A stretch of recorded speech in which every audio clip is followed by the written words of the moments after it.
First, though, we're following breaking news overnight out of northeast Wichita. A man is dead after being shot by Wichita police. It all happened around 1 this morning at an apartment complex near 21st and North Woodlawn. Someone in the apartment complex called 911. They reported a fight in the unit below them.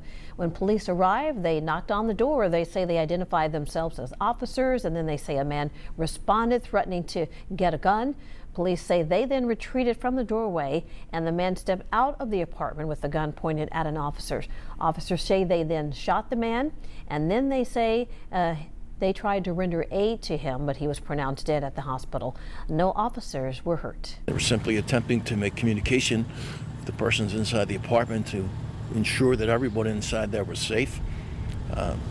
The investigation will hopefully try and determine why a male would exit the apartment into the hallway and point a gun at the officers. Well, police say another man in the apartment at the time of the shooting is in custody.